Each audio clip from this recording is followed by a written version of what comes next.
Tiger Woods has been arrested on suspension of driving under the influence. The former world #1 golfer was driving a Land Rover that rolled onto its side after clipping another vehicle. The local sheriff gave an update in just the last few hours. CBC's Leanne Young was watching that. Leanne, what do we hear from the sheriff? Yeah, well, Sarah, what we know is that everybody is safe in this crash. But as you say, Tiger Woods is in jail under suspicion of a DUI. Now, police in Florida's Martin County gave a media briefing just about 2 hours ago.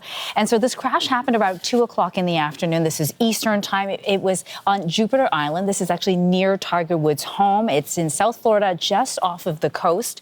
And he was driving down a single-lane street. So this is the road that we're talking about, and his home's right along here. You've got the water right off the side. So this is Jupiter Island. And he was driving down a single-lane road, and it was at a high speed. He was tailing a pressure washer truck that was towing a small trailer behind it. And he was traveling, very quickly. And this truck was actually trying to make a turn. And the driver, according to the sheriff, says that he was trying to make this turn, and he was checking his rearview mirror, and he could see a black Range Rover trying to overtake him. And so he tried to move over to the side. This is a very narrow road, not much of a shoulder space. And as he was doing that, he could see that this black Range Rover, which is Tiger Woods' truck, actually overtake him. And at the last minute swerved. And as he was doing that, he actually clipped the small trailer that this pressure washer truck was towing. And as he clipped it, that's when the Range Rover tilted over to the side and then eventually actually rolled over. You can see it rolled over onto the driver's side. Tiger Woods, though, the sheriff says, was able to climb out of the passenger side of the car. He was safe. He was fine. However, police were called, and while speaking to the golfer, they suspected that he was impaired. We really weren't suspicious of alcohol being involved in this case, and that proved to be true at the jail. So Mr. Woods did a breathalyzer test, blew 000s, but when it came time for us to ask for a urinalysis test, he refused, and so he's been charged with DUI, with property damage, and refusal to submit to a lawful test. In the crash, no one was injured. Mr. Woods did not seem to be injured at all, and the other gentlemen were not injured. The thing is, this isn't the first time that Tiger Woods has been involved in a high-profile driving incident. Yeah, I'm not sure that this would really have made the news the same way if this was the first time it had happened. This is at least the third time in recent memory. So you might remember 5 years ago, this is 2021, Woods was involved in another car crash. He lost control of his SUV then. He was driving about 130 kilometers per hour. He actually ended up crossing a median, tumbling down a hill. He shattered his ankle and his leg, and he said that doctors actually considered amputation. That's how severe that crash was. And then in 2017, also in South Florida, his car was actually parked, but police found him behind the wheel, asleep. There was visible damage on the driver's side. So he admitted then that he had taken a bad mix of painkillers. He pleaded guilty to reckless driving. Now, today, we don't know how he's going to respond to this incident. We have not been able to reach his management. The sheriffs did say that Woods was cooperative with their investigation, but he was very quiet. He didn't say very much. He's trying not to incriminate himself. And police say, though, right now he's going to remain in custody at least for the next 8 hours. That's according to state law. So we'll find out eventually what actually happened in this case. Okay, Leanne, thank you. You're welcome. Okay, so for more on Woods, I want to bring in Joel Beal. He's a senior writer for Golf Digest. He's been covering the crash. Thanks for joining us, Joel. Of course. Thanks for having me on. Okay, when you heard this headline, what did you think? My first thought was not again. As you mentioned, he's had a history of high-profile crashes, both in 2021 and 2017. And then let's not forget, it was the Thanksgiving Day crash in 2009 where Tiger's private life became very public for all. So unfortunately, this is a pattern. It begs the question of why does he keep getting behind the wheel? Obviously, you're thankful that no one is hurt, both him or anybody else.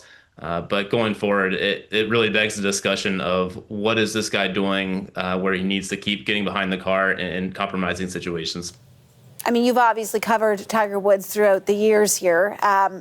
Do you have any theories as to or what's being said amongst those in your colleagues who cover the sport as to why it is this would, continually be happening 3 times?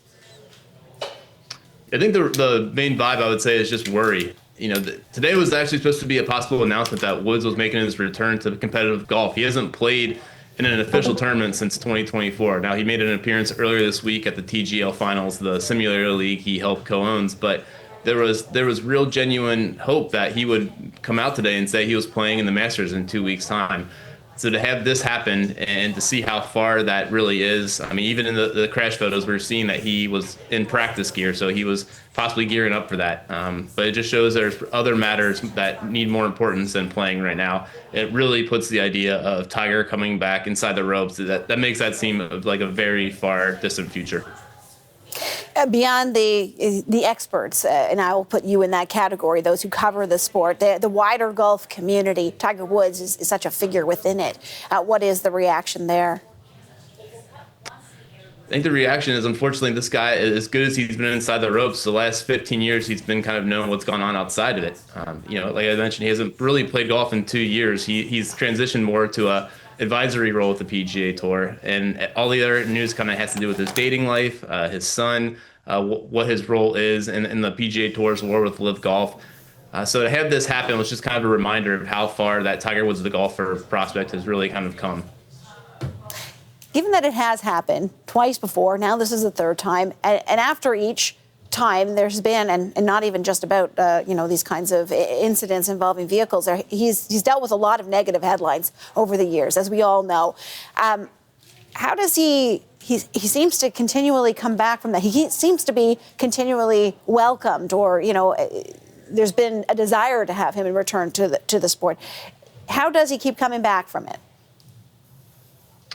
I think there's a certain greatness that just has a magnetic pull. And as you mentioned, coming back from the affairs he had, 15, 20 years ago, coming back from a few DUI related incidents, it's not easy. Yet people keep coming back, and just looking at the sentiments on social media, no one was really making fun of him or taking the chance to take a crack at him. People are just concerned. So I don't think this will do anything to change that trajectory.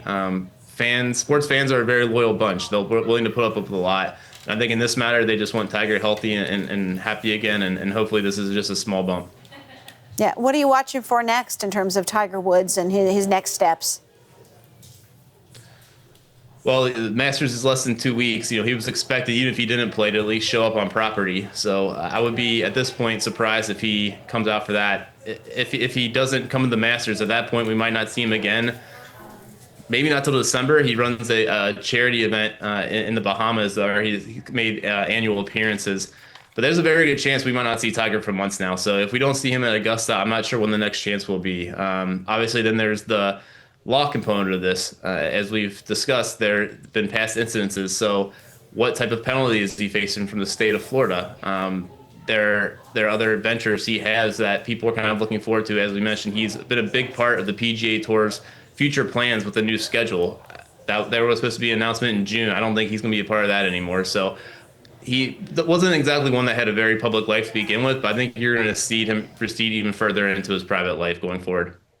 And at least for the next few hours anyway, he'll remain in police custody. Joel Beal is a senior writer for Golf Digest. Thank you very much, Joel. Thank you.